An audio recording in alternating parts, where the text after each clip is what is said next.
114 स्वार्थपरता ही एकमात्र पाप है, नीचपन ही एकमात्र अवगुण है, घृणा ही एकमात्र अपराध है। अन्य सभी चीजों को आसानी से अच्छे में बदला जा सकता है, पर ये देवत्व के हठीले प्रतिरोधी हैं। ये हठीले प्रतिरोधी हैं, ये तो प्रतिरोध करते ही रहते हैं और ये चेंज होना चाहते ही नहीं। और दूसरी चीजें आप जो हैं वो तो जल्दी से मान लो आसानी से या रिलेटिवली इनसे आसानी से आप बदल सकते हो। ये वाली चीजें जो हैं ये तो बदलना चाहती ही नहीं। तो स्वार्थपरता, नीचपन, मीननेस बोल रही है माँ अफोरिज्म में इसको, मीननेस और घृणा, ये 3 चीज। इसके बारे में अब आप क्या क्या कहते हैं वो बताइए।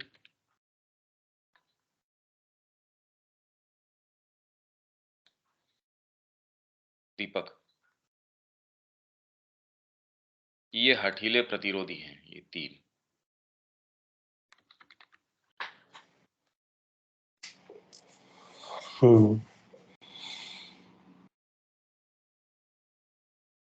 खुद ले लूं, अपने पास रख लूं, जितना हो सके मेरा हो जाए, क्योंकि वो सारा सब कुछ सेल्फ पे कंसंट्रेट हो जाता है, खुद पे कंसंट्रेशन हो जाता है। और जैसे ही अपन कोई चीज खुद पे कंसंट्रेशन होती है, भी नीचपन और स्वार्थपरता चीज क्या है कि बस बात हुई कि मेरा हो जाए, दूसरे का तो होए नहीं, दूसरे का तो होए नहीं और मेरा हो जाए। और अपने आप पे कंसंट्रेट हो गया, वो जरा सा भी उसमें उदार दृष्टि ऐसी चीज है कि ये तो बहुत, वैसे तो बहुत ज्यादा क्लियर है कि कोई बात ही नहीं इसमें तो कोई हाँ, मतलब। मतलब ये कह रहे हैं ओनली सिन और हाँ, दूसरे नहीं है, और तो ये कुछ ही और जड़ है, ये कुल मिला के ये अगर पहले। हो तो बाकी सारे अपने आप ही आ जाएंगे। हाँ, और इसके बाद दूसरे पाप की, जैसे ही आदमी खुद पे सेंटर्ड होता है कि हाँ मेरा कुछ बढ़िया बन जाए, या मैं कुछ और ज्यादा, बस मेरे को कुछ एक्स्ट्रा मिल जाए। इंग्लिश में ये इसका है selfishness is the only sin, selfish. Meanness the only vice, hatred the only criminality. और कोई क्रिमिनलिटी नहीं है, hatred is the only criminality. All else can easily be turned into good, but these are obstinate resisters of deity. ये obstinate resisters हैं, ये प्रतिरोधी हैं, ये कह रहे हैं ये। एकदम ही क्लियर है, तो बस इसको सुन के बस ये लगता है कि हाँ, और ज्यादा ये एकदम सही लगता है। हाँ, नहीं सही तो है ही। खैर इस स्वार्थपरता आदमी को चाहे कितना ऊंचा पोस्ट भी आजकल दे दिया जा रहा है, चाहे प्रेसिडेंट ही क्यों नहीं बन जा रहा है या चीफ मिनिस्टर भी बन जा रहा है, तो उसका स्वार्थपरता ही है जो उसको इतना लोभ में फंसा देता है कि फिर उसको दूसरा कुछ दिखता ही नहीं है, और उसका पतन का कारण भी वही हो जाता है। आज राजा बनते हैं, कल जेल में रहते हैं, लेकिन उन पर उसका कोई भी असर नहीं पड़ता। और जितना ही घृणा है, यही तो धार्मिक उन्माद बन के अभी हम लोग के सामने प्रत्यक्ष दिख रहा है। ये जितना हमारा समाज में जिसको हम लोग बुराई कह रहे हैं, इसका तीनों का उपज तो यही 3 चीज से होता है। स्वार्थपरता के चलते कोई रिलेशन रहता है, माँ बाप बच्चों के लिए छोड़ देते हैं संपत्ति, लेकिन वही संपत्ति सारे रिश्ते को खराब कर देता है किसी एक के स्वार्थी बनने के कारण। एक का, और जहाँ स्वार्थी बने तो फिर आप बेईमानी करिएगा, आपसे लोग घृणा करेगा ही। तो सारा का जड़ तो यही 3 स्तंभ है। समाज में अभी जितना भी हम लोग जिसको, और ये बदलने वाले नहीं, बदलने को तैयार हो ही नहीं सकते। तो यही एफोरिज्म तो आज के समय का एकदम परफेक्ट सिचुएशन को दर्शा रहा है। ठीक है रविकांत जी।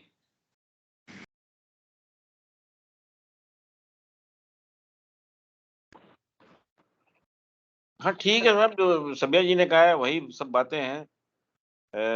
नीचता, स्वार्थपरता, घृणा, ये ऐसी चीजें हैं कि जो आदमी के जो करैक्टर है, जो आदमी की जो मानवता है, उसको गड्ढे में ले जा रही है। अगर ये चीजें आदमी के अंदर से खत्म हो जाए तो वो एक उच्च कोटि का मानव बन के तैयार हो जाएगा। ये चीजें आदमी के जीवन में उसको प्रगति करने में सबसे बड़ी बाधक है। ये और ये वो ये कह रहे हैं कि ह्यूमन साइकोलॉजी है एक तरीके की। ये कभी खत्म, मतलब ये हो ही नहीं रही है। ये इतनी गहराई से बैठी हुई है ये, कि अच्छे-अच्छे योगी भी अगर आपको मिलेंगे, तो उनके अंदर भी कोई न कोई इनके ये चीज़ दिखाई कहीं-कहीं दे जाती है, उनके अंदर स्वार्थपरता भी दिखाई दे जाती है। ये चीज़ है। ठीक है। दीपक, और कुछ है क्या ऐड करने के लिए? हाँ, ऐड करने पे ये ठीक है, अपन उसको कह सकते हैं कि ये हाँ, ये होती है, खराबी होती है। लेकिन ये खराबी होती क्यों है? इसमें क्या ऐसा मोमेंट है जो गड़बड़ करता है? तो मतलब उसका बस बात वही है कि वो जो सेल्फ पे कंसंट्रेशन होता है ना, वही है। जैसे ही आदमी सेल्फ पे कंसंट्रेटेड होता है, तो वो उसी का परिणाम है कि वो स्वार्थपरता और ये सब होता है। तो जो कंसंट्रेशन अपना खुद पे है, उसके बजाय वो कंसंट्रेशन माँ पे आने नहीं देता, इसीलिए गड़बड़ होता है वो। बात वो मेरे को लगता है जो ये ऐसी बात है। हाँ, इसके अंदर बेसिकली एक ये मिसमैनेजमेंट है। हाँ, हाँ जी। यही आता क्यों है? गीता में तो उसका कृष्ण वर्णन किए, श्री कृष्ण कि पैदा रजोगुण से हुआ या कामना या क्रोधी, पेटु महापापी कराता पाप है बैरी। यही तो हमारे अंदर जो तीनों गुण हैं, उस गुण के कारण भी तो ये हमें उत्पन्न होते हैं ना, तो आप इनसे जा भी नहीं सकते। भाई अगर ये हमसे है, हट नहीं सकते। नहीं, अगर ये मूलभूत चीजें हैं, हाँ, इनका प्रतिकार, अगर हम ये कहें ये मूलभूत है, तो इनका प्रतिकार करें, ये तो इससे विपरीत दिशा के अंदर हो गया। इसकी चाबी तो हम जहां हैं वहीं से खोजनी पड़ेगी।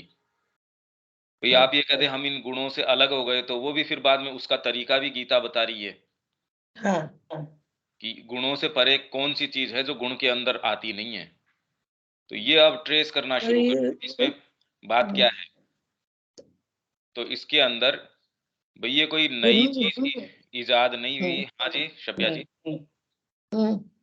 हम बोले गुणों से परे जाने का वे तो गीता में बताया गया ही है कि एक मत पूरा चीज सरेंडर होके आप करिए, मेरा बन के करिए, मेरे लिए करिए, तभी आप इन तीनों गुणों से मुक्त हो। तो जो भगवान मुखी हो जाएगा और उसके लिए करेगा, तो उसका तो क्रिया बहुत ज्यादा कंट्रोल्ड हो जाएगा भैया। लेकिन लोग तो अहम केंद्रित है, अहम भी तो उसके अंदर है, और यही तो उनको स्वार्थ की ओर, मेरा मेरा ये मेरा है। जहाँ यह क्रिया करने को प्रेरित करता है, वहीं यह बढ़ने पर बाधक बन जाता है, हमको स्वार्थी भी बना दे रहा है, क्षुद्र भी बना रहा है, घृणा करने को भी उस्का रहा है। इस स्वार्थ से ही तो सारा चीज का प्रतिफल उपज है। स्वार्थ हाँ, के वो भी कारण ही तो स्वार्थपरता हम ही घृणा होगा। करते हैं, भाई भाई से घृणा करने लगते हैं, पारिवारिक जन से घृणा, सारे रिलेशनशिप ही खत्म हो जा रहा है थोड़ी थोड़ी स्वार्थ ये के लिए। ये तो काफी स्वार्थ ऑब्वियस। तो हमारा पूरा ही को कंट्रोल कर देता है, व्यवहार को कंट्रोल करता है, सोच को कंट्रोल करता है। वो तो अपन समर्पण करते हैं, अपन ये बोले कि समर्पित हो गए और हम माँ को प्राप्त कर ले, वो भी एक स्वार्थपरता का ही फॉर्म है। वो भी एक कि मेरे को माँ मिल जाए तो मेरे जीवन का उद्धार हो जाए, तो वो भी एक स्वार्थपरता ही हो गया। वो भी मतलब वो इन टर्म्स तो सबको सामने सामने होता है कि भाई मेरे को 10 रुपए ज्यादा मिल जाए या मैं ज्यादा पैसे कमा लूँ, वो तो स्वार्थपरता है ही है। लेकिन वो भी उसी की ग्रेड में हो गया फिर बाद में वो, कि हम भाई समर्पित अपन हो ये जाए। जितनी भी चर्चा कर रहे हैं ना शब्या जी, इसमें ये कि भी हाँ, भाई भाई के साथ ये है, इसका इसके साथ है, ऑब्वियस ही है, ये तो सभी समझ इस दृष्टिकोण के अंदर ये चीज है नहीं। ये कोई नैतिकता के नियम जो ये पॉपुलर तरीके के, वो वाली चीज के लिए श्री अरविंद अपना समय व्यर्थ नहीं कर रहे, ये फंडामेंटल प्रॉब्लम के अंदर जा रहे हैं। उसको हमको थोड़ी सी ट्रेस करनी चाहिए। जैसे हमने पहले भी ट्रेस किया कि पाप वास्तव में आता कहाँ से है, ये मिसप्लेसमेंट है ये। कि तो आप कहेंगे कि स्वार्थपरता, परमात्मा के अलावा दूसरा कोई है ही नहीं, तो उसकी केंद्रितता और दूसरे पे होगी कहाँ पे? अगर वो अपने आप को असर्ट करता है और अपने लिए ही चीजों को अप्रोप्रिएट करता है, अपने निहित रखता है, तो उसके अलावा कोई दूसरा है ही नहीं, तो मूवमेंट तो मिसप्लेस्ड है ये। अगर आप आत्म आनंद के लिए कोई चीज करते हो, बिल्कुल ठीक है, पर यदि आप अपने आप को दूसरी चीज मान बैठते हो, वहां मिसप्लेसमेंट हो गया। इसलिए वेद जो है ये कह रहे आजकल हम देख रहे हैं, अरे आजकल नहीं, वैदिक कंसेप्शन ही शुरू में ये है। मैं आपसे स्क्रीन शेयर कर देता हूं और वो सारी चीजें कैसे उससे फॉल्सिफाई हो जाती हैं। तो स्वार्थपरता वास्तव में, यदि आपने रोंग आइडेंटिफिकेशन कर लिया कि मैं ये हूं, वैसे ही ये सारी चीजें अपने आप ही आ जाएंगी। फिर आप उनको ये कहें कि मैं भाई भाई के बीच में ये कर लूं, अगर आप उसको मधुर भी कर लेंगे तो भी उससे नहीं होने वाला। भाई हम जिस आधार पे ये कह रहे हैं कि भाइयों के बीच में ऐसे है, ये मुद्दा थोड़ी है इसके अंदर। श्री अरविंद कह रहे हैं अगर ये नैतिकता आप लागू करो तो मैं कोई से में भी नहीं आता, न मैं अच्छा पुत्र रहा, न मैं अच्छा पति रहा, अब मैं अच्छा कोई से में भी नहीं रहा। तो इसका मतलब क्या कहें हम, ये वाली स्वार्थपरता या हम जो कह रहे हैं वो चीज ठीक हो जाए, तो क्या कहते हैं, वो बहुत बड़ी अच्छी ड्यूटी कर रहे हैं, माँ बाप का बहुत अच्छी से वो ध्यान रख रहे हैं, सेवा कर रहे हैं। ऐसा कुछ नहीं है, और ये कोई भी चीज ऐसा उत्तर गीता देती भी नहीं है। ये आपकी स्क्रीन के ऊपर आ रहा है, ये देखो, वेद की केंद्रीय धारणा, ये वैदिक समय से ही है। मतलब ये आपके बीइंग की चीज है, ये उसका ट्रूथ है। इसका वर्तमान में क्या हो रहा है, पीछे क्या हो रहा है, उससे लेना देना नहीं है। वेद की केंद्रीय धारणा, ये सीक्रेट ऑफ वेद 15वां वॉल्यूम है ये, जिसके अंदर अंग्रेजी का जो पेज नंबर है वो है 100। सत्य से आने वाली अंतः प्रेरणा समस्त मिथ्यात्व से छुड़ाकर पवित्र कर देती है।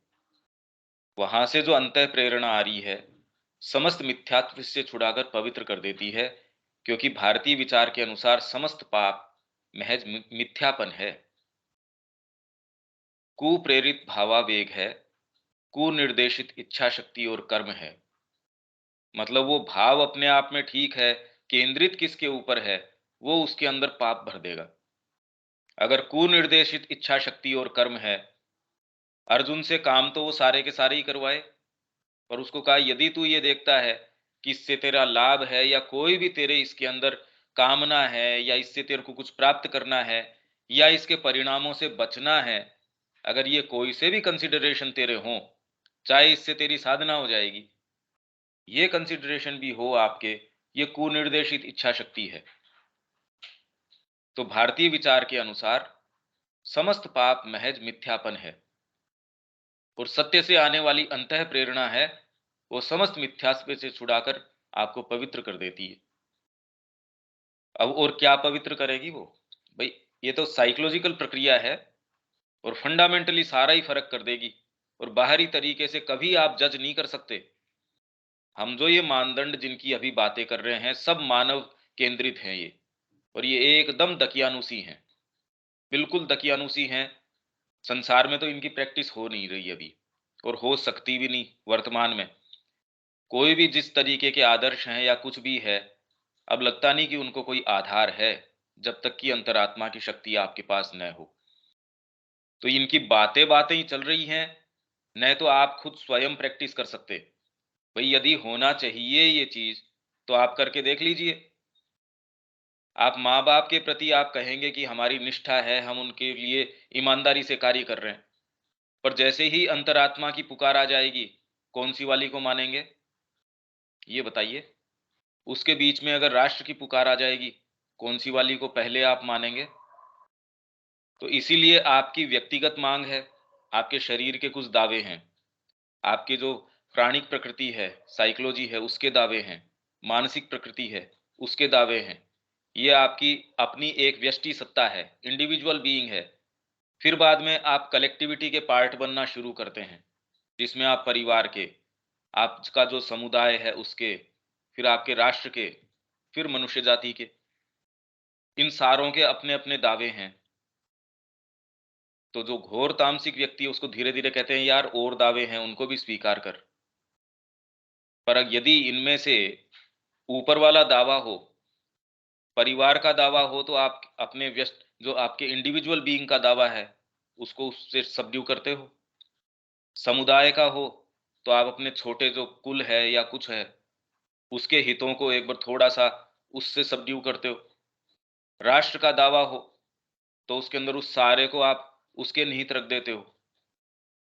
और इन सारों का सर्वोच्च जो है सिंथेसिस क्या है? आंतरिक आप में ये आए, तो बताओ कभी भी क्या ऐसा हो सकता है क्या, जो आप कह रहे हैं? वो संभव नहीं है। यदि हम थोड़ा-सा साइकोलॉजिकली मंथन करें, तो हम ये कह रहे हैं कि भई ये उदाहरण देना कि वो अगर राष्ट्रपति बन जाए, तो भी उसमें ये बात है, तो हमने ऑलरेडी एक स्थापित कर दी कोई एक मानक कि हाँ, जीवन में सफल होने का मानक ये है। या हम ये कहें कि ये वाला मानक, तो ये मानक भी तो हम दे रहे हैं। और जब तक ये मानक है हमारे मन में, तो क्या आप कल्पना करते हैं कि ये चीज़ हो सकती है? ये यहाँ की बात ही नहीं है। इसलिए ये एक फंडामेंटल मूवमेंट है, ये बिल्कुल अलग चीज़ है। तो सत्य से जो आने वाली अंतः प्रेरणा है, वो आपको समस्त मिथ्यात्व से छुड़ाकर पवित्र कर देती है। फिर आपको दोनों ही मूवमेंट में फ़र्क नहीं पड़ता। रामानुज ने अपने उसको शिष्य को भेजा कि जा, वहाँ जाके इतनी प्रेम से उसने सारा चौका, बर्तन सब टोटल प्रेम से उसको किया। और बाद में व्याख्यान के अंदर वो एक बार वो वहाँ उनके पंडित जी व्याख्यान कर रहे थे। उसने कहा जी इसमें कुछ थोड़ा-सा, तो पहले तो उसको गालियाँ निकाली। कह रहे तू तो चौके लायक आदमी है, तू है कौन बीच के अंदर? फिर भी कर चलो, बता तेरी क्या शंका है इसके अंदर? और जब बोलना शुरू किया तब सारों ने उनके पाँव पकड़ लिए। अब ये थोड़ी है कि वो मन में तो ये सोच रहा था कि देखो यार ये कैसी बात है, मैं तो प्रकांड हूँ। ये भाव नहीं आता। इस चीज़ को हम नहीं समझ सकते। ये मूवमेंट क्या होता है? ये जो अंतः प्रेरणा आती है वो इस तरीके का स्वरूप छोड़ती नहीं संसार का। क्योंकि यदि हमारे ये समझ में आ गई ये बात कि ये एकमात्र करणीय कर्म तो माँ का ही है, फिर भी एक्चुअल प्रकृति मानती नहीं, तो इसका मतलब हमको अभी नजर आई नहीं वो बात। तो भारतीय विचार के अनुसार समस्त पाप महज मिथ्यापन है। मिथ्यापन है और कोई पाप नहीं। ये तो विवेचन हम करके ही गए हैं। और अर्जुन का भी उदाहरण ले लेंगे, ये तो उसने सारा संहार कर्म किया है, बिल्कुल पाप का भागी नहीं है वो। और यदि वो कल्याण कर्म भी करता है तो भी पाप का भागी है, यदि वो अपने आप के ऊपर लेके करता है। वो युद्ध से विरत होता है तो और बड़ा पाप करता है वो। तो अब कैसे इसको प्रैक्टिस में कैसे लेके आओ, एग्जीक्यूट कैसे करो आप? संहार कर्म करो या कल्याण कर्म करो, जिसको आप कल्याण कहते हैं। भाई भाई के साथ बहुत प्रेम से बना के रखो या उसके डंडे लगाओ। मतलब ये शुरू कहां से हो? यदि आपके नैतिक विधानों के आधार पे आप ये कोशिश करेंगे, ये प्रैक्टिसेबल चीज ही नहीं है। आप ये पाएंगे ये एग्जीक्यूट कर ही नहीं सकते। किस आधार पे करोगे? शरीर का ज्ञान नहीं हो और उसके बाद आप कहो इसको मीठा खिलाओ, क्योंकि ये तो नैतिकता है मीठा खिलाना। मर जाएगा वो उससे। कुप्रेरित भावावेग है, निर्देशित इच्छा शक्ति और कर्म है। जीवन और हमारे अपने विषय में केंद्रीय विचार जिससे हम आरंभ करते हैं, एक मिथ्यात्व है। मैं एक अलग हूं, मेरा एक शरीर है, मेरा एक प्राण है, या मैं जो भी हूं, मैं अपने आप को असर्ट करूं या मेरे को कुछ मिल जाए। मतलब मैं का जो सेल्फ का जो विचार है, वो ही सारी चीज को ले आता है। यहाँ विचार का, यहाँ सारी चीज तो कोशिश यही चल रही है कि इसका महिमा मंडन किस तरीके से हो जाए। तो जिससे हम आरंभ करते हैं वो एक मिथ्यात्व है, और इससे बाकी सब कुछ भी मिथ्या हो जाता है, सब टोटल फॉल्सिफाई हो जाता है। तो इसमें जो दीक्षित हो जाता है, जिसके अंदर ये प्रेरणा आ गई, सत्य का शब्द जिसके पास आ गया, पहले तो किस मैकेनिज्म से आता है, मुद्दे तो ये हैं। अगर ये इतनी सामान्य बात है तो है, ठीक है, स्वार्थ पड़ता है, पर वो तो दिख ही रही है। फिर क्रिमिनलिटी की बात कर रहे हैं, वो भी दिख रही है। पर हमको ये तार जब तक नहीं जोड़े हैं अपनी साइकोलॉजी से, तब तक उस स्तर पे जिस पे हम कह रहे हैं, उसके ऊपर कभी भी इसको टच नहीं किया जा सकता। आप खुद ही नहीं कर पाओगे उसको, भाई और दूसरे पे तो चलो अपना बस नहीं चलता, क्या हम खुद कर पाएंगे? कभी नहीं कर सकते। भाई भाई के साथ प्रेम से हो, इसके साथ मित्र के साथ ये हो, पत्नी के साथ बड़ा प्रेम से हो ही नहीं सकते आप कभी भी इस स्तर के ऊपर। सत्य हमारे पास एक प्रकाश, एक वाणी के रूप में आता है, जो हमारे अपने विषय में और जो कुछ हमारे चारों ओर है, उसके विषय में एक नवीन विवेक दृष्टि अध्यारोपित करके विचार के परिवर्तन के लिए बाध्य करता है। विचार के परिवर्तन के लिए आपको एकदम बाध्य कर देता है। जब ये दीक्षित का भाव आप में ये आता है, पहले तो वो भाव अपने आप में आर्बिट्रेरी नहीं है कि मां मैं पूर्ण रूप से, निश्शेष रूप से आपका हूं, मतलब मेरे और कोई दूसरा मुद्दा ही नहीं है। आपके जितने भी प्रश्न हैं, मेरे को क्या व्यापार करना चाहिए, मेरे को क्या करना चाहिए, आपके कोई भी प्रश्न हो सकते हैं, सारों का उत्तर मां जब हो, एटलीस्ट कम से कम एक्टिव प्रकृति में जहां तक आपको लगता है, क्योंकि शुरुआत तो व्यक्ति उससे करता है और फिर धीरे धीरे उसके अंदर और जो आपके रिकैल्सिट्रेंट पार्ट हैं जो नहीं मान रहे हैं, उनको धीरे धीरे उसके अंदर आप हवन करते हो। वो प्रकाश धीरे धीरे यज्ञ का आरोहण चलता रहता है। ये सबसे पहले ये विवेक दृष्टि, नवीन विवेक दृष्टि अध्यारोपित करते हैं हम, तो संसार ऐसा नजर नहीं आता। मां की क्रियाएं इसीलिए किन्हीं त्रिगुणों के अंदर नहीं बंध सकती, इसलिए वो जो भी कर रही हैं, तो भगवान कुछ भी कर रहे हैं, वो उद्धार कर रहे हैं, कल्याण कर रहे हैं। वो संघार कर्म के अंदर भी उनको कल्याण और उद्धार ही कर रहे हैं। और यदि हम अपने आधार के ऊपर कोई चीज कर रहे हैं, चाहे वो कितना भी बड़ा काम हो या कुछ भी हो, वो तो यदि सत्य के ऊपर आधारित नहीं है, तो सब टोटल पाप है, बिल्कुल मिथ्यापन है ये। तो स्वार्थपरता क्या करती है? मिसप्लेस कर देती है आपके ये सेंस ऑफ मैं कौन हूं, उसको मिसप्लेस कर देती है कि मैं तो ये हूं। और उससे ज्यादा फिर बाद में मैं उनकी तुष्टियों के ऊपर लग रहा हूं। मैं मेरे शरीर की तुष्टि पे लग रहा हूं, मेरे प्राण की तुष्टि पे लग रहा हूं, मन की तुष्टि पे लग रहा हूं। बुद्धि में समझ में भी आ गया मां का कार्य करना है, पर अभी वो नवीन दृष्टि आई नहीं। इसलिए चाहे आपका कोई भी पार्ट ये कह दो मैं इनसिंसियर हूं, मैं ये हूं वो हूं, कदम नहीं उठाता। विवेक दृष्टि तुरंत आके क्या कहेगी, तू जैसा भी है वो मां को देना। तेरे को यदि ये पता है कि ये काम करने का है, ये सारे और हटा, इतने प्रपंच क्यों लगा रखे हैं? विवेक दृष्टि की ये वाणी नहीं है ये कि मैं इनसिंसियर हूं, मैं मां के लिए ये नहीं हूं, वो कभी नहीं आता। और अभी आप ये सारी बातें भी कर रहे हैं, वो सब पापपूर्ण है। तो विचार का सत्य दृष्टि के सत्य की रचना करता है, और दृष्टि का सत्य हमारे अंदर सत्ता के सत्य का निर्माण करता है। वो आपके ट्रूथ ऑफ बीइंग का निर्माण कर देता है। धीरे धीरे वो अनफोल्ड करता है। एक विचार आ गया, मेरे को उत्सर्ग करना है जीवन मां के लिए, और वो खाली यूं विचार, यांत्रिक रूप से नहीं।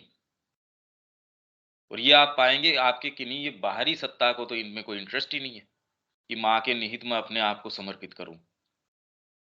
और सत्ता के सत्य में से स्वाभाविक रूप से भावना, संकल्प, क्रिया, इन सब का सत्य प्रवाहित होता है। तो प्रवाहित होगा, यह वास्तव में वेद की केंद्रीय धारणा है। ये किसी भी युग से संबंधित नहीं है कि उस युग में थी, आज के युग में नहीं है। आज हम चारों तरफ इस तरीके का वातावरण देख रहे हैं, ऐसा कुछ भी नहीं है। अगर आप थोड़े से व्यापक परिप्रेक्ष्य से देखें, अब मतलब मनुष्य क्या है, मनुष्य ने अपने आप को जो मान रखा है, क्या अपने बलबूते पे आया है? या उसकी जितनी भी क्रियाएं हैं, वास्तव में क्या उसकी अपनी क्रियाएं हैं? पहले तो ये पूछने की बात है। वो तो बेचारा ड्रिवन है। भाई जैसे मनुष्य में कोई पाप नहीं है, ये हम पहले पढ़ के गए। खाली बहुत बड़ी मात्रा में रोग है, दुष्प्रयोग है, ये हम पढ़ के गए थे। करे क्या वो? भी पशु का जिस तरीके का स्वभाव बना रखा है, और फिर बाद में ये कहो कि इसने सारे वातावरण को ऐसा कर दिया। तो मनुष्य का आपने जो बना रखा है, उतनी कोई विशेष कोई चीज है नहीं। यदि आप ये देख लें कि इसके पीछे की वो शक्तियां कौन सी है जो इसको ड्राइव करती हैं, तो पहले तो हम अपने बीइंग को समझ जाएंगे कि ये शक्तियां इसको ड्राइव करती हैं। तो यदि ये शक्तियां सही नहीं हैं, तो कैसे उनको मैनिपुलेट करें, सही शक्तियां कौन सी है? तो धीरे धीरे मुद्दे बातें ये चेंज हो जाएगी। ये इतनी सरफेस की जो हम बातें कर रहे हैं, और यदि हम ये कहें कि स्पष्ट ही है ये बात, तो पर हमारा जो जीवन का केंद्रीय सत्य है वो तो रिफ्लेक्ट कर ही नहीं रहा उसको। इसका मतलब कहीं ना कहीं बहुत बड़ा गैप है हमारे चिंतन में और हमारे कर्म में, एग्जीक्यूशन के अंदर, क्योंकि वो चीज अभी आई ही नहीं। ये आई नहीं है अभी तक। और ये स्वीकार करना हमारे मानव अहंकार को ये स्वीकार ही नहीं होता। 25 साल हो गई मेरे को साधना करते हुए, अभी तक कोई जरूरी मतलब मेरे को ये भी मेरे को 25 साल हो गए साधना करते हुए, 30 साल हो गए, 20 साल हो गए, जितने भी साल हो गए। अरे यार क्या हो गया इससे? मुद्दे तो अब शुरू होने होते हैं। धीरे धीरे जो स्वरूप है संसार का, उसके पीछे की शक्तियों का, साल से क्या होता है भाई? इतने बरस हो गए, 50 बरस हो गए मेरे को, 60 बरस हो गए, क्या हो गया इससे? इनफैक्ट ये तो और ये समझने की जरूरत है यार, इतने बरस में भी ये क्यों नहीं हो पा रहा, ये समझने की आवश्यकता है। तो मुद्दे ये अलग हो जाएंगे। विचार का सत्य जो है वो दृष्टि के सत्य की रचना करता है। आपके अंदर ये एक विचार उठ के आता है, ये सारी जगदम्बा की क्रिया है। विचार कोई सामान्य सतह का विचार नहीं, अंतरात्मा से ये आया तो उसने आपके दृष्टि के सत्य की रचना कर दी। आप जो भी देखेंगे पूरे जगत में, इसीलिए सामने कोई चीज ही नहीं है। दृष्टि का जो सत्य है वो आपकी अंतरात्मा से, या जो आपका डीपेस्ट विचार है उसका जो सत्य है वो इसके सत्य की रचना कर देगा। इसीलिए यदि वहां से कोई चीज नहीं आ रही है तो उसने आपकी दृष्टि के सत्य की रचना नहीं करी। अभी तक ये लगता है कि ये काम करेंगे तो ये होगा, ये काम करेंगे तो इसका ये परिणाम होगा। तो दृष्टि का सत्य अभी तक उसने रचा ही नहीं। तो वो ही एक ढर्रे में हम चल रहे हैं, क्योंकि अभी विचार का सत्य आया नहीं, वहां से वाणी सुनाई दी नहीं अभी। और दृष्टि का सत्य हमारे अंदर सत्ता के सत्य का निर्माण करता है। हमारा जो बीइंग है उसके सत्य का निर्माण अब ये करेगा। आप किस तरीके से सारे में जगदम्बा की क्रिया अगर देख रहे हैं, तो आपकी सत्ता का सत्य है उसका निर्माण वो चीज करेगी। और जब वो चीज हो जाएगी तो सत्ता के सत्य में से स्वाभाविक रूप से भावना का, संकल्प का, क्रिया का सत्य प्रवाहित होता है। इससे होगा, यह वास्तव में वेद की केंद्रीय धारणा है। तो पहले तो समस्त ये पाप कहां से शुरू हो रहा है, या जिसको हम पाप कह रहे हैं, वो महज मिथ्यापन है, कुप्रेरित भावावेग है, कुनिर्देशित इच्छा शक्ति और कर्म है। जैसे ही आइडेंटिफिकेशन इसके साथ हुआ वैसे ही ये हो जाता है। अब जब ये पाप की बात कर रहे हैं और गीता का प्रसंग आ गया, मैं आपसे शेयर कर देता हूं। गीता के अंदर जो भगवान कह रहे हैं 2 जगह, और 3-4 जगह आ रहे हैं ये चीजें, ये मैं आपके लिए पढ़ देता हूं। पर इसको आप थोड़ा सा हृदय से समझने की कोशिश करो, और इसको साइकोलॉजिकली, यार बात क्या है ये, थोड़ा सा इसका मंथन कीजिए। ये इसलिए नहीं समझ में आता क्योंकि ऑलरेडी हम ये समझ बैठे। हाँ, कुछ बोल रहे हैं क्या आप? ये हमारे मन में बराबर विचार आता है। वर्तमान परिस्थिति को देखते हुए 2 बात आता है बराबर, कि महाकाली का तांडव तो नहीं चल रहा है संसार में, जो हमारे अंदर के कसूतों को नाश करने के लिए युद्ध की विभीषिका को रच रही है। मेरे मन के अंदर ही हमेशा बात उठती है। हम कहाँ तक मेरा सोच ये हम नहीं जानते हैं। देखिए और ये जो इस विषय में शब्या जी, हम्म, ये तो श्री हम्म, अरविंद ही इसके विषय में गाइडेंस दे सकते हैं। और हम्म, उनकी जो ह्यूमन साइकिल है या और कई जो चीजें हैं, हम्म, वो जब हम थोड़ा सा समझेंगे, विश्व की सारी जो शक्तियां हैं उसमें इन्वॉल्व क्या क्या चीजें हैं, जब धीरे धीरे उनमें प्रवेश करेंगे तो हम थोड़ा बहुत, बाकी तो देखिए रोज विवेचन आते ही हैं, हर अखबार में उसके रोज आ विवरण रहा है, छपते हैं। रोज आ रहा है। हाँ, तो ये तो देखिए प्रचलित तरीके की बातें हैं, इनसे नहीं। जब तक हम अपने बीइंग के उसमें गहराइयों में नहीं उतरते, कि संघर्ष का सिद्धांत क्यों है।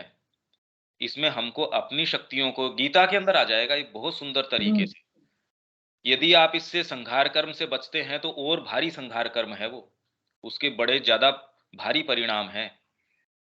मेरे सामने आप कोई ऐसी चीज गड़बड़ कर रहे हैं और मैंने आपको लेट गो कर दिया कि चलो करता रहे करता रहे। भाई दीपक से मान लो मेरी मित्रता है और मेरे सामने ऐसा मेरे को लग रहा है कि भाई वो कुछ ऐसी चीज कर रहा है जो जहां उसको टोकना चाहिए, तो वहां यदि टोक के संहार कर्म, मतलब उसको मैं किसी भी वायलेंस से या जिस भी तरीके से मैं यदि उसको रोकता हूं तो ये उसके कल्याण का कार्य हो गया।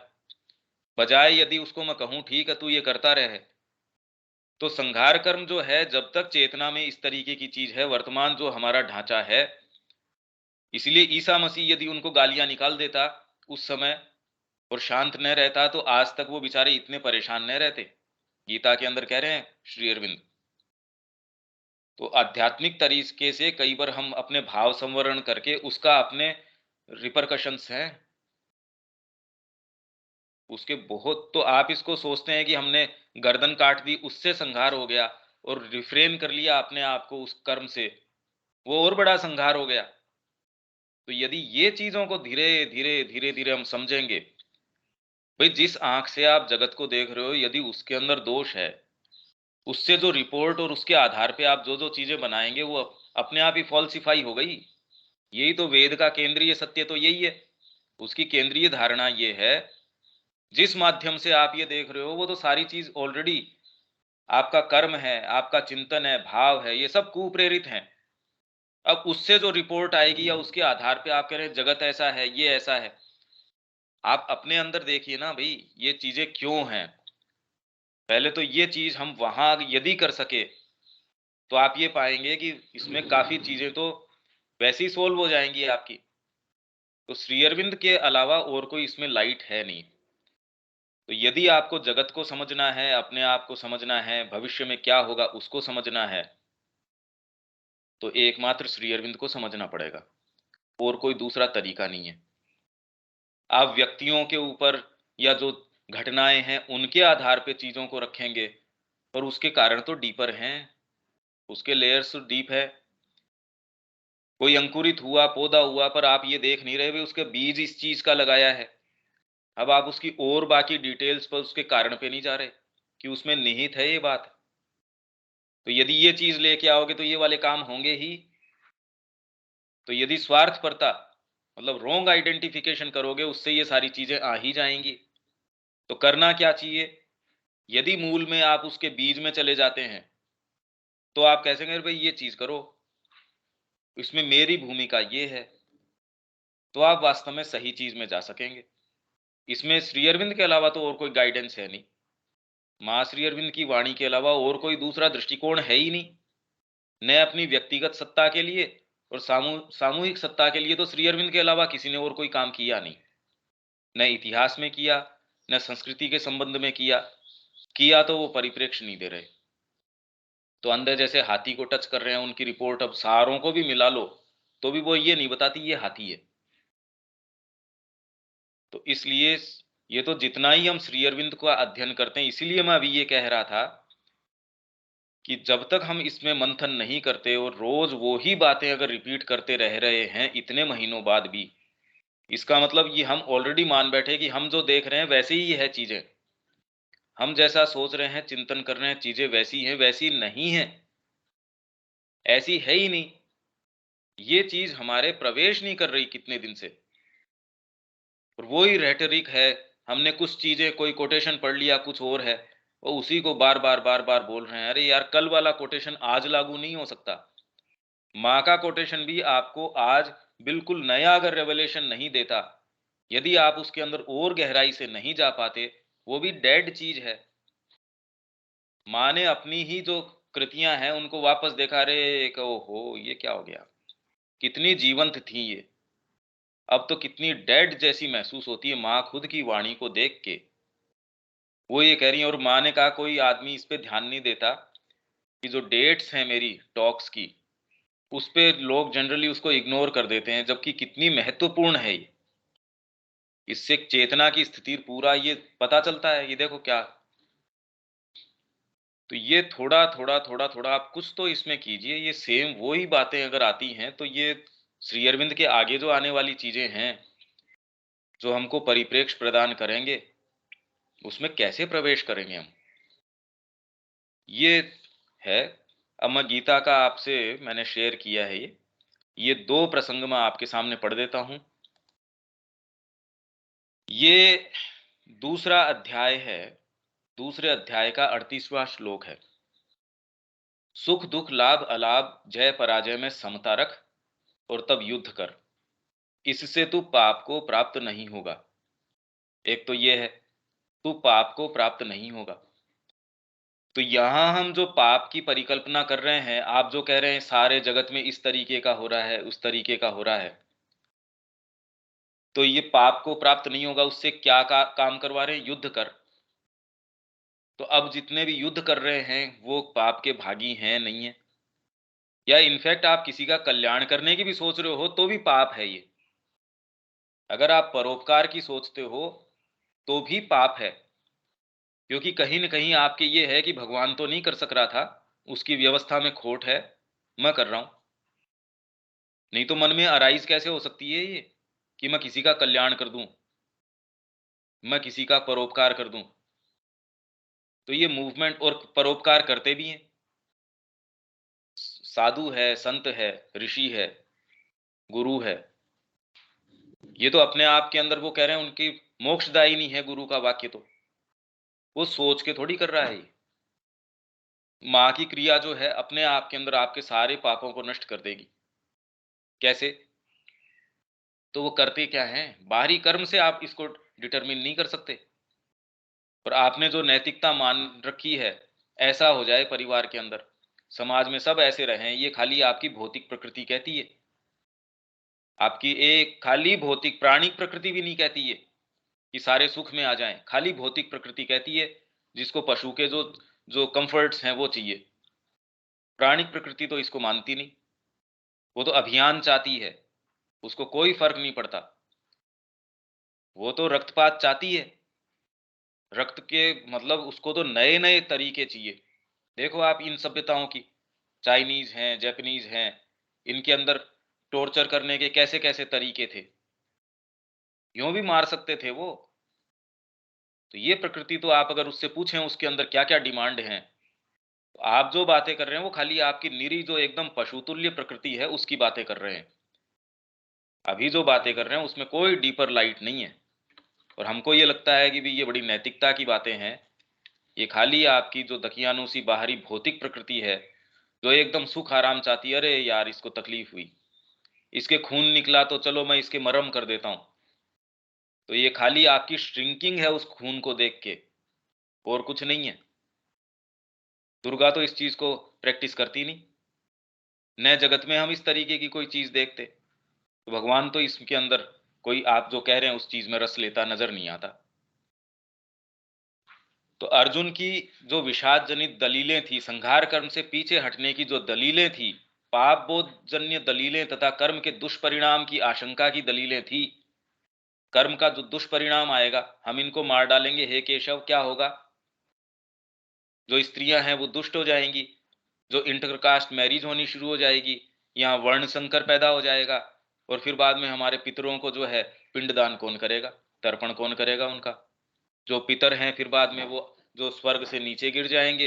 ये तो सब युग धर्म बिल्कुल नष्ट हो जाएगा। बिल्कुल हम ये क्या कर रहे हैं? ये तो मूर्ख हैं इकट्ठे हो गए यहाँ, हम तो समझदार हैं। एक के बाद एक उसने सारी कड़ियां बता दी। ये क्या फायदा? हर स्तर की सारी चीजें उसने बता दी, जो दलीलें उसने दी थी विषाद जनित। तो आपका शुरू ही वहीं से हो गया, आपको कि मेरे को ये चाहिए या मैं ये हूं, ये अलग है। जहां से अब वैदिक अवधारणा को आप इसके ऊपर लागू कीजिए तो धीरे धीरे हम समझेंगे कि फंडामेंटल्स के अंदर जा रहे थे वो।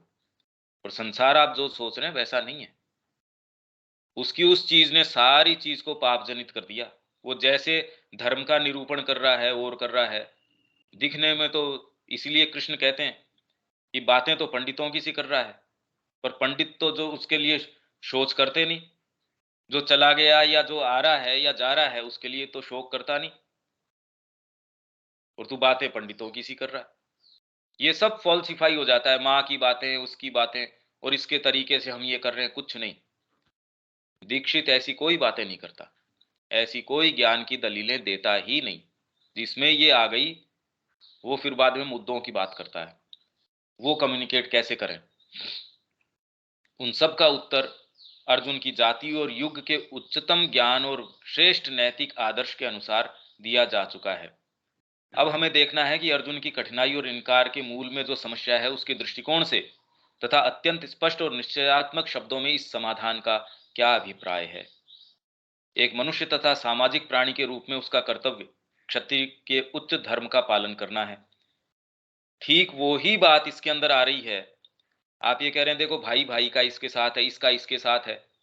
इन लोगों का तो बहुत ठीक था, भाई भाई के जो प्रेम है उनका तो आदर्श थे ये लोग। जहां जो हम जिन आदर्शों की बात कर रहे हैं, आदर्श तो हम इन्हीं में ढूंढते हैं। कर्ण की दानवीरता, इसकी सत्यवादिता, इसका ये, तो हमारे आदर्शों की पराकाष्ठा वहां उपस्थित है। और युद्ध के अंदर ये नियम का, धर्म का पालन करना चाहिए, वहां वो है। वो सारी चीजें वहां हैं जो हम कह रहे हैं। तो इसलिए हम वो ही चीज कह के, तो इसका उत्तर तो गीता दे ही रही है, वहीं से तो वो शुरू कर रही है। वो आधार तो वहां है कि आज देखिए भाई का भाई के लिए क्या है, समाज का समाज के लिए क्या है। संघार के अंदर भी वो किस तरीके के, वहां तो नहीं है इस तरीके की कोई चीज जिसके बिना समाज के ढांचे की रक्षा नहीं की जा सकती, जाति के आदर्शों को न्याय संगत सिद्ध नहीं किया जा सकता, और अत्याचार, पाप और अन्याय के अराजक उत्पात के विरुद्ध धर्म और न्याय की सुसमंजस व्यवस्था को धारण नहीं किया जा सकता। और फिर भी कर्तव्य का आह्वान अपने आप में युद्ध के नायक को अब पहले की तरह संतुष्ट नहीं कर सकता। कौन है युद्ध का नायक? अर्जुन। जो कर्तव्य, कर्तव्य अकर्तव्य, अब वो बात ही नहीं है, चली गई वो बातें कि तेरा ये कर्तव्य है, तेरा ये नहीं है। अब वो एक ऐसी स्थिति के अंदर है जहां वो सारी जो creed of the Aryan fighter, इस चैप्टर का नाम क्या है? आर्य क्षत्रिय का धर्म मत। खाली क्रीड है ये। हम जिन चीजों को ढो रहे हैं मां श्री अरविंद के मतलब पढ़ने के बाद भी, बताइए कैसी बातें हैं ये। वो दकियानूसी बातें हैं ये सारी की सारी। इससे ये पता चलता है कि हम कैसी मानसिकता में जी रहे हैं। उसमें क्या कोई अपेक्षा कर सकते हैं हम कि माँ का कोई वास्तव में कार्य कर सके? हाँ, हृदय हमारा उस पर जितना है उतना डेफिनेटली करते होंगे, सोच समझ के तो नहीं। और इसी कारण कितनी विचित्र और कितनी, वैसे तो एक जोरदार बात है कि ये एक्चुअल में क्या बातें चल रही है ये नए समझते हुए भी देखिए कोई चीज आपको आकृष्ट करती है और आप सुबह सुबह आ भी जाते हैं। ये और भी जोरदार बात है। इससे आप समझ लीजिए, बुद्धि से तो ये बात समझ नहीं आ रही। वो तो प्रमाण आप रोज देख ही सकते हैं। ये टेक्स्ट आपके पास फिर भी रहेगा, आप देख लीजिए इसका क्या कर सकते हैं। और फिर भी कर्तव्य का आह्वान अपने आप में युद्ध के नायक को अब पहले की तरह संतुष्ट नहीं कर सकता। यदि माँ के प्रति आपकी जो है अंदर से कोई पुकार, तो आप ये सोचें कि पहले वाली दकियानुसी चीजें आपको संतुष्ट कर देंगी, कभी नहीं कर सकती यदि आप सिंसियर हैं और यदि आप में कुछ ऐसी चीज है। तो आप ये सोचें यार ये बातें ये वाली क्यों नहीं संतुष्ट कर रही, ये घर्षण चलता रहता है। अब आपको कोई दूसरे आधार की आवश्यकता है और उसको स्वीकार करना पड़ेगा आपको।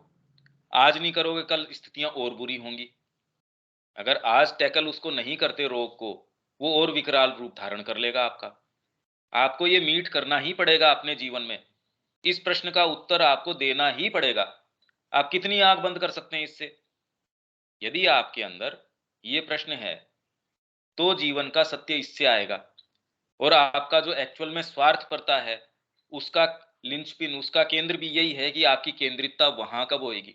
कहने से थोड़ी होगा, यूं तो ये ठीक ही है ये बात तो। क्योंकि कुरुक्षेत्र की भीषण यथार्थता के बीच वह आह्वान अपने आप को अति कठोर, विमूढ़कारी और अस्पष्ट रूप में प्रस्तुत करता है। इसलिए आप कहें कि ये कुरुक्षेत्र आपके जीवन में हो जाएगा। कुरुक्षेत्र आप अपने परिवार से या जो भी आपका परिवेश है उससे संघर्ष के अंदर आ जाएंगे। और ऑलरेडी आपके अंदर संघर्ष चल रहा है। थोड़ा सा भी आपके अंदर अंतरात्मा कुछ आके यदि कहती है और आपकी बाहरी प्रकृति उसको स्वीकार कर नहीं करती, तो ये संघर्ष चलता रहता है। आपके अंदर रोग का रूप ले लेगा, कुंठा का रूप ले लेगा। किसी व्यक्ति के लिए हो सकती है, किसी व्यवस्था के लिए हो सकती है, किसी भी चीज के लिए। अब आप कहें बाहरी संघर्ष, अरे भीतर चल रहा है उसका वो प्रतिरूप है बाहर, उसको जब तक हम वहां मीट नहीं करेंगे, तो ये कहना वास्तव में हमको, ये हम कुल मिला के बात ये स्वार्थपरता की, जब ये रोंग आइडेंटिफिकेशन है और यहां से जब बातें आती हैं, तो अपने आप में सारे कर्म आपके और सारी बातें, सारी दलीलें, सब टोटल। सावित्री में देखो डेथ कैसी कैसी बातें कर रही है, जैसे वेदांत की बातें कोट कर रही है सावित्री के सामने। अगर उनको ये परिप्रेक्ष्य हमको न हो कि ये डेथ कह रही है इसीलिए अब पढ़ो, और उसको समझ ही नहीं आती वो बातें, तो हम कहते यार इसमें दिक्कत क्या है, इसमें बात क्या है। ये दलीलें तो बिल्कुल ठीक है, अंतरात्मा की दृष्टि ही उसको काट सकती है, बाकी अपने आप में आप उन दलीलों को दरकिनार नहीं कर सकते। अपने सामाजिक कर्तव्य का निर्वाह उसके लिए सहसा ही उस अर्थ का द्योतक हो गया है कि वह अपरिमित पाप तथा दुख कष्टमय रूपी परिणाम के लिए अपनी सहमति दे। मतलब यदि सामाजिक कर्तव्य का निर्वाह करते हो तो अपरिमित पाप तथा दुख कष्टमय रूपी परिणाम के लिए अगर आप इसके लिए सहमति दे रहे हो कि भाई भाई का प्रेम हो, इसका इससे प्रेम हो, तो आप दुख कष्ट रूपी परिणाम के लिए अपरिमित पाप, अनलिमिटेड पाप के लिए आप सहमति दे रहे हो। तो अभी जो हम बात कर रहे थे कि आपस में इस तरीके का होना चाहिए, ये होना चाहिए, यदि वही आपकी दृष्टि है तो और दूसरों के तो ये वो तो हमसे बेटर पढ़ते हैं, मुसलमान हमसे मच बेटर पढ़ते हैं, वो ऐसी कभी बातें नहीं करते कि हम भाई भाई हैं, हम ये भाईचारा रखना चाहिए, वो कोई ऐसी बातें नहीं करते। और हम ऐसी बातें कर रहे हैं, इसीलिए हमारी जाति का आज क्या हो गया वो देख लो आप। उनके कारण हमारा ये हाल नहीं है, हमारी मानसिकता के कारण हमारा ये हाल है, और अभी भी हम उसी दकियानुसी चीजों को रिपीट कर रहे हैं, देखो आप। तो यदि आप वो निर्वाह की बातें करते हैं या कितने भी अच्छी चीजों की बातें करते हैं, संसार में पूरे में आध्यात्मिकता आ जाए, यदि ये बात भी करते हैं, वो कुप्रेरित है, ये कुनिर्देशित है। ये सामाजिक व्यवस्था और न्याय को बनाए रखने के परंपरागत साधन उल्टे बड़ी भारी अव्यवस्था और अराजकता की ओर ले जाने वाले हो रहे हैं। सामाजिक व्यवस्था आप कहते सुव्यवस्था, सब में देखो कितना भाईचारा आ गया, कितना प्रेम आ गया, धरती ने आज तक नहीं देखा ये, इस दृष्टिकोण से तो नहीं देखा। जहां मां मौजूद थी वहां एकदम सब, वहां तो पूरी जो है भगवान का साम्राज्य था। तो आप देख लो जहां भी आत्मा रही, गुरु गोविंद सिंह है, उनके पास कोई कोई इशू ही नहीं है। तो कौन सी चीज सारी चीज को जो है निष्पाप कर देती है, देखो आप। अगर ये चीज हमको एट हार्ट नहीं समझ में आए और हम उन्हीं चीजों को कि ये ऐसा हो जाए, ये हो नहीं सकता, पहले तो आप जो कह रहे हैं वो असंभव है, न तो हुआ और न हो सकता। और जो नैतिकता या आदर्श पहले शायद चलते थे, वो अब सुप्रामेंटल के आने के बाद में अब वो वाली चीजें स्टिक करती नहीं, ये है ही नहीं। अब हम तो नहीं देख रहे, आप जिन आदर्शों की बात कर रहे हो वो है ही नहीं। न्यायोचित दावों और अधिकार का नियम, जिसे न्याय अधिकार कहते हैं, यहां उसकी कोई सहायता नहीं करेगा। आप देख लो आपकी करता है क्या, अर्जुन की तो छोड़ो। अगर हमारी ये चीजें कर रही हैं, इसका मतलब तो हम कहां हैं ये देख लो आप। आपकी भी ये चीजें सहायता नहीं कर रही, क्योंकि जो राज्य उसे अपने लिए, अपने बंधु बांधवों तथा युद्ध में अपने पक्ष के लोगों के लिए जीतना है, उस पर वास्तव में न्याय पूर्वक उन्हीं का अधिकार है, तथा उस अधिकार की बलपूर्वक स्थापना करने का अर्थ आसुरी अत्याचार का उन्मूलन और न्याय का प्रतिष्ठापन करना है। परंतु वह न्याय रक्त रंजित न्याय होगा, और वह राज्य एक ऐसा राज्य होगा जो शोकाकुल हृदय के साथ अधिकृत होगा, जिस पर एक महापाप, समाज की भयंकर हानि और जाति के प्रति ज्वलंत अपराध का कलंक होगा। इसलिए वो ठिठक रहा था इससे, और नई धर्म अर्थात नैतिक धर्म का विधान ही कोई सहायता करने वाला है। मैं इसलिए ये इतनी एलिबरेशन के अंदर जा रहा हूं, यो तो हम खाली स्वार्थपरता वो कह के छोड़ सकते थे, इसको थोड़ा सा एट हार्ट आप लेंगे तो कई चीजें इसमें आपके इतनी क्लियर हो जाएंगी कि जो हम सोचते हैं उस स्तर के ऊपर चीजें हो नहीं सकती। आप समाज के अंदर भी जो चीजें हैं उसकी क्लैरिटी आ जाएगी इसके अंदर, ये हो ही नहीं सकता है। तो इससे तुरंत के अंदर जो आपको पता नहीं कहाँ से आप ये विचार लेके आते हैं, अखबारों से लेके आते हैं या मीडिया से लाते हैं, या फिर क्योंकि बने हुए यही हैं। ये ऑलरेडी हमारा इसी तरीके का बना है और हम कहीं भी बस इन विचारों को फेंकते रहते हैं, हमारे कोई मौलिक चिंतन नहीं है। अब ये पता नहीं इनमें से कौन सा वाला है, पर ये चीज कोई हो नहीं सकती। थोड़ा सा भी आप में से थोड़ा सेंसिटिव हो और कल्टीवेटेड हो, वो कहते नहीं यार यहाँ तो नहीं है, चीजों की जो लेयर है या उसका रहस्य थोड़ा डीपर है, यहाँ तो नहीं है। तो इस सारों की श्री अरविंद ही एकमात्र श्री अरविंद, इस चीज का देखिए आप कैसा विवेचन करके लेके आ रहे हैं, कितना गजब है ये। क्योंकि यह धर्मों का परस्पर विरोध उपस्थित है। इस समस्या के समाधान के लिए एक नवीन तथा महत्तर, परंतु अब तक के किसी भी अनुमान से परे के विधान की आवश्यकता है। परंतु वह विधान क्या है? और आज मनुष्य जाति उसी, जो पहले कुरुक्षेत्र था, आज भी श्री अरविंद कह रहे हैं हम वहीं खड़े हैं। क्योंकि अतिमानस ने आके पहले के शायद ढांचे हैं, उनको सारों को छिन्न भिन्न कर दिया। अब आवश्यकता है कोई एक ऐसे नए विचार, कोई एक ऐसी नवीन चीज, जो भी हम में से, आप अपने जीवन को टटोल के देख लीजिए, पहली वाली चीजें हैं वो स्टिक नहीं कर रही। आप कहते भी हो नैतिकता की, पर अंदर से आपके भी कोई चीज इसके लिए सपोर्ट करती नहीं कि यार इससे क्या होने वाला है, इससे नहीं होगा। एकमात्र आत्मा की आपकी नंगी ताकत जो है ना, उससे हो सकता है। उसके लिए आप समर्पण की या और की वो जो भी बातें हैं, पर वो कोई दकियानूसी ऐसे नहीं कि आप कोई मठ में चले गए, कोई आश्रम में चले गए, वो नहीं। आपको नवीन तरीके से पूरे उत्तर देने पड़ेंगे, आपके व्यक्तिगत जीवन के, सामूहिक जीवन के, और इसमें भारतीय संस्कृति को नेतृत्व करना है, उसको भावी विश्व धर्म देना है, किस तरीके का संगठन देना है उसको, विज्ञान को कहाँ किस स्थान पे रखना है, ये सारे उत्तर श्री अरविंद दे रहे हैं। इसके लिए पहले जो लबालब हमारे भरा पड़ा है उसको थोड़ा कम करना पड़ेगा, और इसके लिए थोड़ा अपने को फ्री छोड़ना पड़ेगा, ढीला छोड़ना पड़ेगा थोड़ा।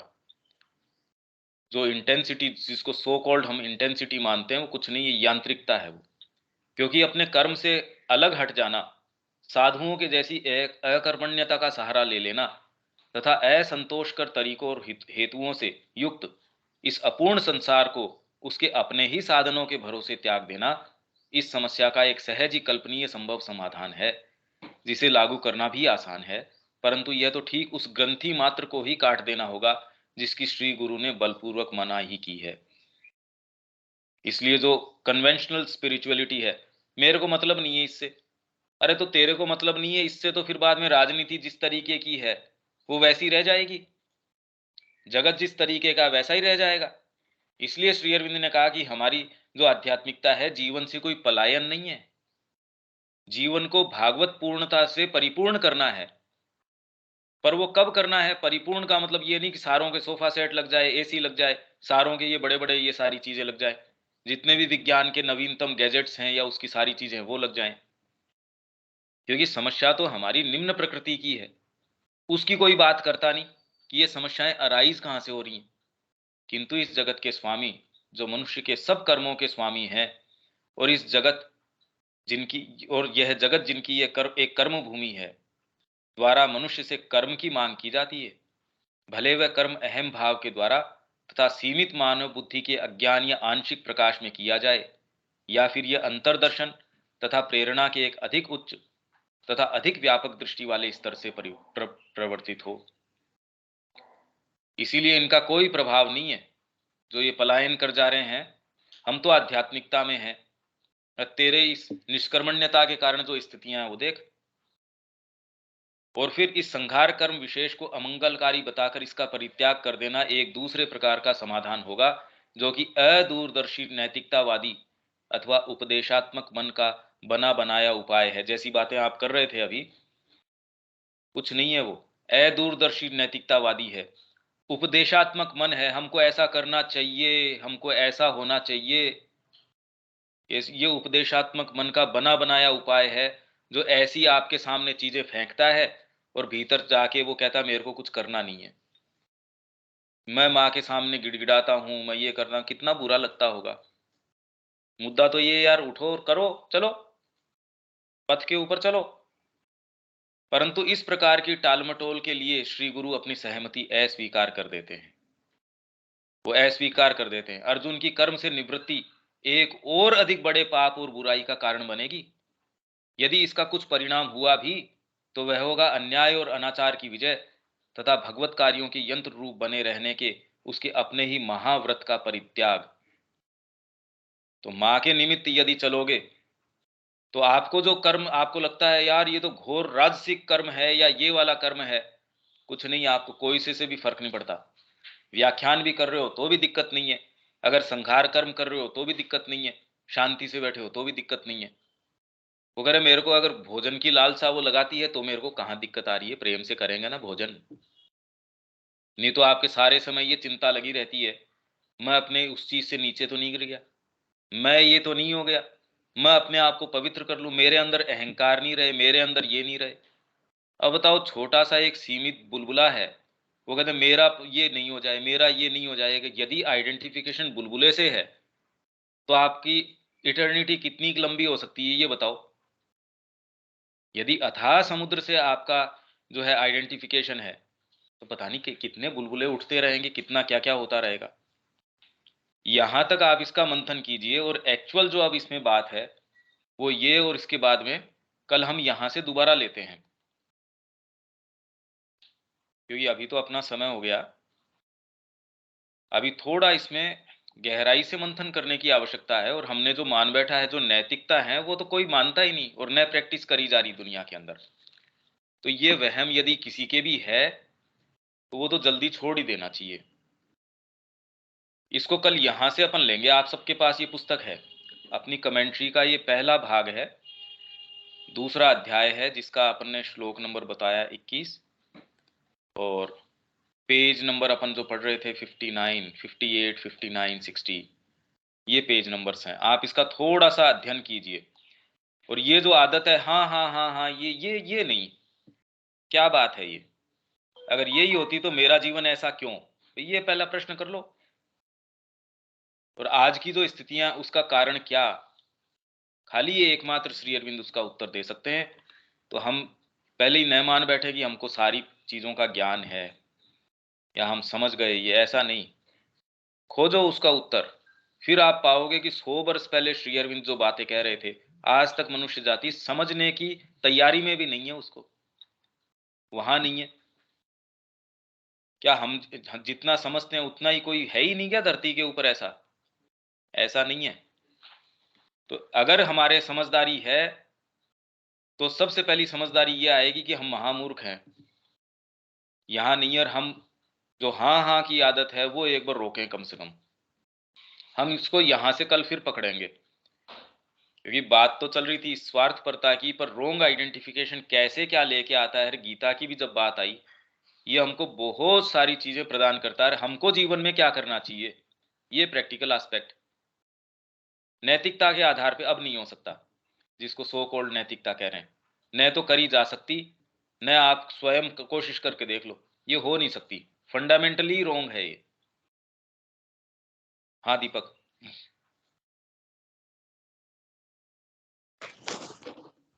हाँ ठीक बात। इसको ये रेफरेंस देखना और इसके अपने पॉइंट्स बनाओ और खुद आत्म मंथन करो, तब एक्चुअल में बात आएगी। ये सतह पे नहीं है ये। और ये आदत हमको छोड़ भी देनी चाहिए, इसको सतह के ऊपर लेने की। थोड़ी सी जब तक हम उसके लिए पेन पेंसिल लेके मेहनत नहीं करेंगे, हमारी भौतिक चेतना में प्रवेश नहीं होगा कभी भी। तो अब आपके लिए जो जो साधन आपको लाभ करते हैं वो देखिए, पर हम इसमें जाना चाहते हैं इसके भीतर। ये सारी हमारी अपनी तो बातें हैं। रविकांत जी।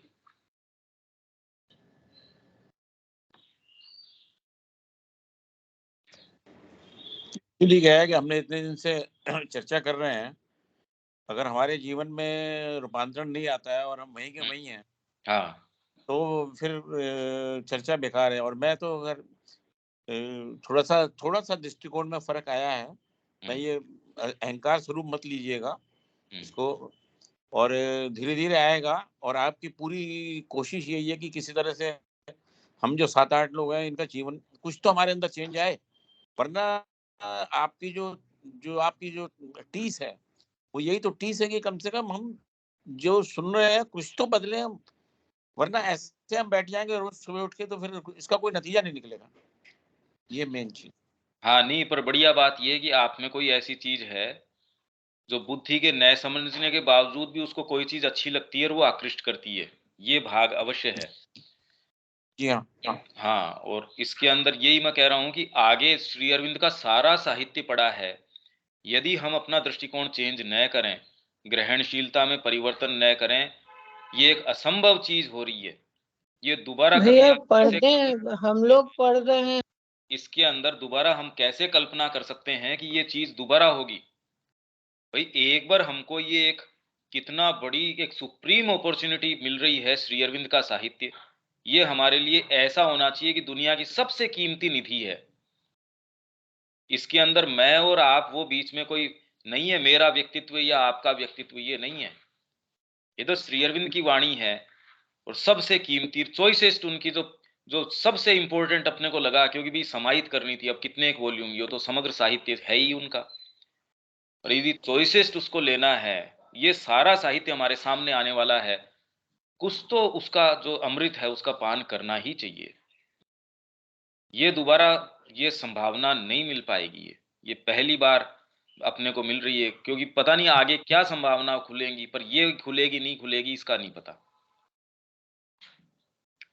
हाँ शब्या जी, आप क्या बोल रही हैं?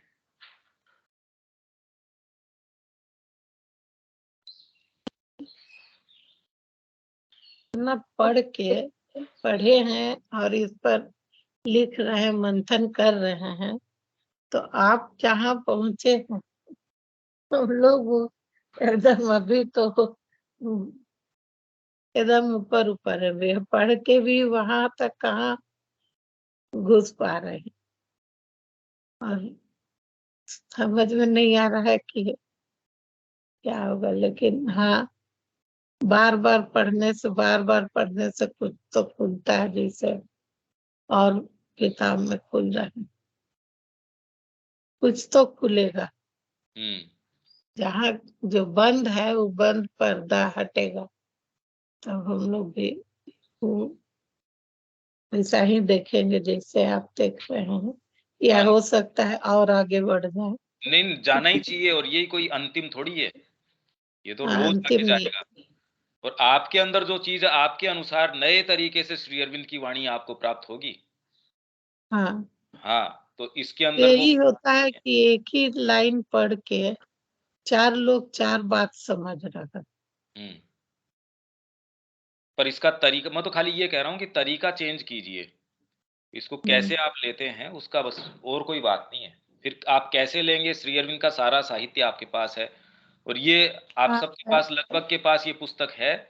तो है। ये पेज नंबर ये है, तो आप इसको पूरा आगे पीछे का पढ़ भी सकते हैं। यहाँ हम इसको विराम दें। ठीक है भैया। जय श्री महाराज। नमस्ते। जय श्री राम।